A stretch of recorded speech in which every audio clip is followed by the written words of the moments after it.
السلام عليكم، شلونكم متابعيني وشنو اخباركم؟ الصحة والعافية والسلامة، ويا رب يكون ايات الرزق بحق محمد وآل بيت محمد. اليوم حبيت اسوي وياكم فيديو عن الاخطاء اللي تصير بالالوان وعالم الحلاقة، وبالاخص هي كسحب لون، تجديد صبغة، معلومات. نقول ان احنا كلنا بحاجة الى معلومات الحلاقة بحكم عملنا،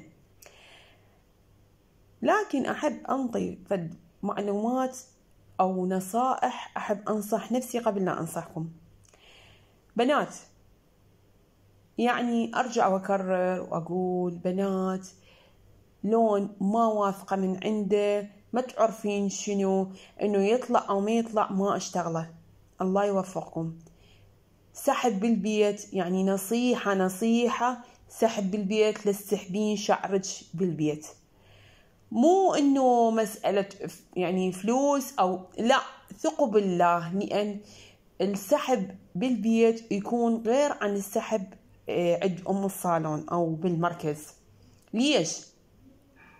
راح تصير عندك بضربة خفيفة، ضربة يعني بحالة انه يكون الشعر طبيعي نازل، نحن نصيح له شعر العذري نازل، وعندك بيه صبغة وعندك بيه شيب، فراح يصير عدة تصبغات، راح تصير نقول احنا نسميها لطخات، يعني راح تصير الوان بنخلين الصبغة ما راح تطلع الصبغة صافية وحلوة وان كانت لون غوامق. يعني عندك العسليات لازم سحب للأورنج، يكون للأورنج نوعا ما نحاول انه نخليه ما بيه ضربات، حتى من اذب له صبغة العسليات تطلع عندي صافية ونقية وحلوة. يعني بنات دا تجيني اشياء والله العلي العظيم. يعني ذاك النهار قبل يومين اجتني بنية، هي كانت تقول ميشة ونازل الميش، والله العظيم يعني قسم، يعني والله من شفت اللون اتفاجأت. نازل هو بالعادة الميش من ينزل يصير بعد أحلى وأحلى، هو من نازل الميش مالتها مبين كأنما سحب الجو أسود ما واصل، يعني سحب إن كان إذا أسحب بالكاب أو إن كان إذا أسحب بالسيليفون، يعني قصدي بالقصدير. فبنات الله يوفقكم، سحب لا تسحبون بالبيت. أنا أجيب لي مكيالتين بلوندر من أبو الكوزمتيك وبطل أكسجين، أو أخبط وألطخ وطلع اللون. إي بس شلون انسحب؟ الجو صار على جوزي الوسط برتقالي والفوق صار أصفر، بحيث من الذبلة الصبغة، هي شو تريد الذبلة صبغة على اللون السيلفر، من الذبلة صبغة فروة الراس حيصير سيلفر، الجو راح يصير الوسط ايش راح يصير على الزيتوني، والاطراف يصير بني. يعني وين الجمالية بالموضوع؟ ما اعرف. انا مو اوفر لي 5000 ل 6000 دينار في سبيل انه اقتصد واسقط شعري وسنين اعالج بيه. وين الجمالية بالموضوع؟ وين الاحترافية بالموضوع؟ يعني مجرد انه اسحب لون، انا مجرد انه الطخ صبغ. بنات الله يوفقكم، الله يوفقكم، انتبهوا. يعني اكو اشياء دا تصير، لو اجيب تجزئة مسرح من ابو الكوزمتيك والطخ بشعري، تعلمت لي شغلتين واسحب بالكاوية. ترى مو عبالكم، ترى حي الله اخلي ماده بشعري او حي الله الزم الكاويه، لازم الكاويه تكون درجه حرارتها منتظمه، لازم تكون المسرح يكون جودته عاليه، اعرف شنو هو الالوان. ما اشتغل عليها الا على قاعده الالوان، يعني دائره الالوان، كل لون له قاعده، ما اطلع عن القاعده اللي مطلوبه من عندي. ما اطلع عن قاعدة الالوان الا وتكون درجة الشعر تتحمل، انه يتحمل انه اوصل السحب امامي، يتحمل اني اجيب والطخ البلوندر واخلي السيليفون واعوفه. والله العظيم ذاك النهار راسلتني بنية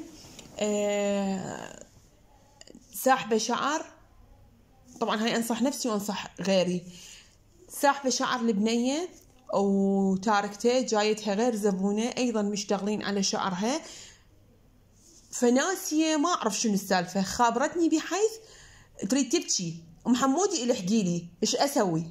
قلت لها صوري لي الشعر شو مسوية.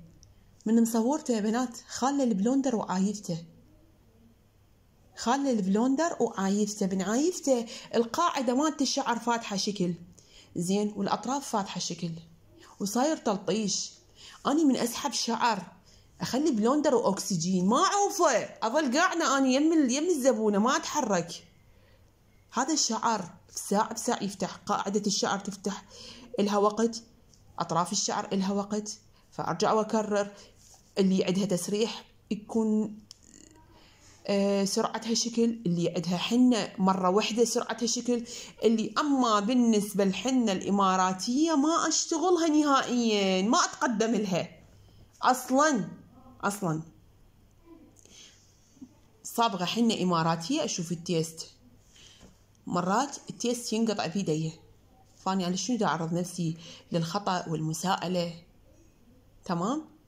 فيعني يا بنات الله يوفقكم، أرجع وأكرر، لا تسلمين شعرك حي الله كان، لا تسلمين شعرك بأي مادة. أنا مو المواد ترى تارسة الأسواق، أشكال مواد تجي من كافة المناشئ، لكن أنا أشوف المادة الصح، أختار الأيادي الصح. بنات يعني والله العظيم أني صار لي 6 سنوات من تعلمت الحلاقة، تعلمتها سنة 2000 يعني بداية 2018 وهسه احنا 2025، يعني قولي تقريبا 7 سنوات. والله قسم وانتم ما محنفيني، يعني بحيث ما فوتت درس شنو يعني محاضرة واحدة ما فوتها أطبق، ولحد الآن أنا في دورات مستمرة وفي تعليم مستمر. إذا صارت دورة مال بروتين وكرياتين أنا أتعلم، أقول طالما أنه أكو دورة كيراتين أنا داخلة، طالما أكو دورة شينيون أنا داخلة. زين إحنا في عالم الحلاقة بعالم تطور يعني مستمر. احترامي وتقديري لكل حلاقاتنا، لكن اللي ما تحب تطور من شغلها، يعني شلون اتجنب شغلها، اللي باستثناء طبعا اللي تحب تطور من شغلها على عيني وراسي، اشوف شغلها، اشوف عملها، اشوف شنو المواد ملتها منين، اجرب اخذ من عندها تجزئة قليلة اذا كانت تبيع. فيا بنات هذا شعر الله يوفقكم، يعني بالدليل انتم تشوفون بمواقع التواصل الاجتماعي بنية اتهالك شعرها ووقع بايد الكوافير. هاي شنو من مادة حاطة على شعرها؟ أنا ليش اخذ تيست اخذ الكل زبونة تقولي اني ذاك النهار جتني زبونة رادت لون تفتيح خصل كونتور من الامام، فانتوا تعرفون الكونتور يصير له تكنيك خاص، فرادت كونتور. قلت لها اخذ تيست، شلون تقول لي انا ما مسويه؟ قلت لها خاف انت مسويه تسريح كذا، ما قالت انا مسويه تسريح. فمن خليت الماده والماده يعني خليت السيليفون، فتعرفون هذا شعر والقصدير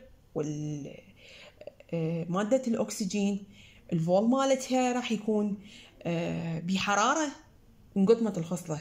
قلت شوفي انتي مسوية تسريح؟ تذكرت انا مسوية تسريح قبل سنة ونص. قلت حبيبتي التسريح ما يروح، التسريح ينزل بالنص، ينزل بالأطراف، لكن اني صراحة يعني شلون اكون، اعوذ بالله من كلمة اني اكون حذرة بالعمل.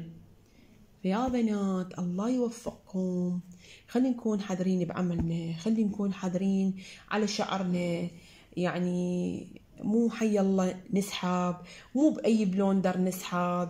البلوندر اخذ البلوندر النوعية الزينة، اخذ من ماركة حلوة، ماركة تصير تفتيحة على الشعر حلو ومو عالي، اكنك تكنيك صح، ما اشتغله على السريع لو احط المادة واعوفها، هذا كله يأثر. يا بنات ارجع واكرر، اني مدى اتعامل ويا صيخ مال تكة ايش قد ما اصهره ايش قد ما يبقى هو قوي. انا دا اتعامل شيء كلش ضعيف، دا اتعامل ويا شعر، من اخلي الاكسيدانت او الاكسجين عليه راح يسحب، من يسحب لون ما معناه طلعت انا جزء من غذاء الشعره، حركت البصيلات. ليش نسوي معالج؟ ليش نخلي حمايه بالبلوندر؟ انا طبعا اغلب الناس يعني سمعتهم انه وشفتهم بعيني من خلال يعني تطبيقاتي وشغلاتي، ما احب اوضح كل شيء، شفتهم ما يخلون حمايه بالبلوندر. ليش؟ في سبيل انه يبطئ لهم عمليه التفتيح، هم يردوا على السريع. هذا مو شغل، هذا مو شغل عمي. فاللي اترجاكم بنات نكون حذرين على شعرنا، نكون حذرين على الزبائن اللي يجون يمنا، الناس اللي نشتغل لهم من اجل الله يبارك بشغلنا، الله يبارك برزقنا، ويا ربي كل آيات الرزق إلنا وإلكم بحق محمد وآل بيت محمد. لا تنسوني من صالح دعاكم. محمودي قناتي قناة على خطى أهل البيت. تحياتي لكم.